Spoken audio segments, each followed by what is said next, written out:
Welcome everyone to today's Explainer. Look, you literally can't walk into an IT department or a server room right now without hearing about VMware migration. It is absolutely dominating the conversation across the industry. And, well, we all know why, right? Pricing, new licensing models, subscription changes, those are the loudest parts of the discussion. It kind of feels like every time you turn around, someone's talking about this massive, jaw-dropping bill they just received. But in this Explainer, we're going to look past those obvious headlines. We are going to unpack the deeper, way more critical infrastructure risks that are hiding just beneath the surface of a major platform exit. Okay, let's dive into this. When we talk about migrating away from an entrenched virtualization platform, we are essentially looking at a giant iceberg. Cost can start the conversation, sure, but it rarely finishes it. Yes, the initial sticker shock of a new licensing contract, that's the visible ice shining up there in the sun. It forces the meeting, it definitely gets people talking. But the sheer mass of this decision, the actual operational weight that's going to determine if your migration sinks or floats, that is hiding completely underwater. So we have to ask ourselves, is VMware migration really just about saving money? I know it's incredibly tempting to view a hypervisor as just another software subscription. You know, something you can just swap out to balance a budget. But remember, the virtualization layer sits underneath a massive percentage of your enterprise applications. Ripping out that foundation, that doesn't just impact your virtualization team, it fundamentally affects almost every single operational team in an enterprise. We're talking network engineers, storage admins, disaster recovery specialists, literally everyone's daily workflow is suddenly up in the air. To truly grasp this, we have to look at the whole iceberg. Up at the tip, you've got your software cost. License pricing is highly visible, it's super easy to pop into a spreadsheet, and it's easy to compare vendor A to vendor B. But lurking right beneath the surface is the total platform cost. These are massive, hidden operational expenses. Think about it. A platform that looks cheaper on day one can become outrageously expensive if it forces you into, say, extensive staff retraining, buying entirely new backup software, burning through hundreds of engineering hours, or signing complex new third-party support contracts. You absolutely have to separate that simple software cost from the actual total platform cost. So the crucial point is we really need to rethink how we define lock-in. We usually just blame the hypervisor itself for trapping us. But true platform lock-in rarely comes from just the hypervisor. It's actually the high practical switching cost that comes from years, honestly, sometimes decades, of surrounding infrastructure integrations. Your organization might technically have a perfectly clear migration path, but practically, the switching costs are astronomical because you're untangling this massive web of dependencies. What does this web of lock-in actually look like out in the wild? Well, it's built over years of your team just doing their jobs well. Think about your automation scripts. They're probably deeply tied to specific proprietary APIs. Think about your backup tools, heavily leaning on built-in platform capabilities just to function at all. Think about your single model monitoring dashboards that are perfectly tailored to one single environment. And of course, you've got those deeply connected storage and network configurations. Now, the answer isn't that you shouldn't have integrated these things. I mean, integration creates real operational value, but you have to distinguish what's an essential architecture dependency and what's just a convenience.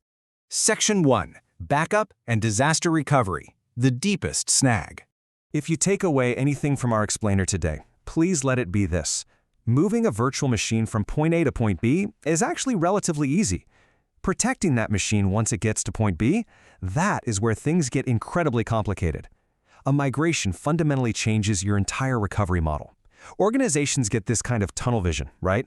They focus entirely on migrating the production workloads first, only to realize way too late that their backup jobs, their retention rules, and their disaster recovery procedures now need a complete from-scratch redesign. And the broader market knows this is a massive operational continuity challenge. For example, NetApp recently acquired Jetstream Software, specifically highlighting their VMware disaster recovery and migration capabilities. The big players know that migration isn't just some one-time file conversion, it is an ongoing challenge of keeping the business running safely. Because of this, we have to completely reframe how we evaluate destination platforms. The question is not simply, hey, can this VM run over there? You have to look at your alternatives and ask, can this service be protected, monitored, and restored with acceptable risk? If the answer is no, or even, I'm not sure, the financial effect of that uncertainty might not hit your balance sheet until something fails catastrophically in production, and no one wants that. And that brings us to the landscape of alternatives. The market is highly segmented right now, and everyone is evaluating totally different destinations. Proxmox is getting a ton of attention for its open-source foundation and rapidly growing ecosystem. Nutanix is a total powerhouse with its established enterprise hyper-converged infrastructure. XCP-ng and Zen Server are heavily appealing to teams with very specific virtualization preferences. And of course, Hyper-V remains incredibly relevant, especially if you're already operating in a heavily Microsoft-centered environment. And this brilliantly illustrates a vital reality. There is literally no universal replacement. You cannot just copy and paste someone else's migration strategy because VMware environments are never identical. A small internal cluster running a few non-critical apps has vastly different destination needs than a global, highly regulated infrastructure estate that's managing complex storage and automated provisioning. Workload segmentation is absolute key here. You might migrate everything to one place, or you might deliberately adopt a multi-platform model. Section 2. Migration Strategy, Navigating the Waters. Migrations inherently create periods of massive uncertainty. Your host utilization shifts, dependencies change, and your old performance baselines, they go completely out the window. To manage that uncertainty, you need a methodical approach. Step 1, start with inventory and dependency mapping. Classify your workloads by how critical they are, their network requirements, and recovery time objectives. Step 2, and this is absolutely critical, pilot representative workloads. Please do not just test your simplest, lightweight Linux server and call it a success. You need to test your complex database clusters and your GPU workloads to see how they actually behave under pressure. And step 3, test your backup, restore, and monitoring systems early in the process. Treat this whole thing as a major operational change, complete with rollback procedures, not just some technical conversion. Throughout this entire process, you have to remember that operational visibility requires independence. During a migration, your monitoring needs to span both your old and your new environments. And while hypervisor monitoring is necessary, it's really not the whole picture. Hardware faults, like an issue with physical servers, storage controllers, or firmware, can easily disguise themselves as platform problems. That is exactly why having an independent, out-of-band monitoring layer like Sensica, for example, is so vital. It provides hardware-level visibility that doesn't just disappear because one management stack shifts or goes offline. You absolutely have to be able to separate physical server faults from hypervisor issues. Now, what's really interesting about this is I'm going to introduce a bit of a plot twist. What if, after all this exhaustive evaluation, staying on VMware is actually the right choice? Honestly, it is entirely possible. Migration should never be an automatic, emotional reaction to industry frustration or a scary headline. If your current setup continues to meet your technical, operational, and financial requirements, well, choosing to stay is a completely rational business decision. The beauty of this current market pressure is that it's forcing organizations to examine assumptions that have gone unchallenged for over a decade. Look at the benefits of this scrutiny, even if you literally never move a single workload. By evaluating your options, you build much stronger infrastructure documentation. You uncover and lower your concentration risk. You force better backup independence and improved network segmentation.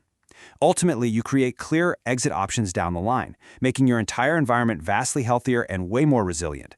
Because at the end of the day, the goal is not migration just for the sake of migration. The goal is infrastructure that remains manageable when business conditions change. Flexibility, operational continuity, and a deep understanding of your own environment. Those are the ultimate prizes here, regardless of which vendor's name is stamped on the server. So I'll leave you with this final, somewhat provocative thought to chew on today. Take a hard look at your own environment. Are your workloads truly portable, or are they just running comfortably until the ice breaks? It's time to dive beneath the surface and examine those hidden dependencies before the market ends up making the decision for you. Thank you so much for joining me for this explainer. I really hope this helps you map out your own infrastructure strategy with clarity and a lot more confidence. Keep learning, keep questioning, and I'll catch you next time.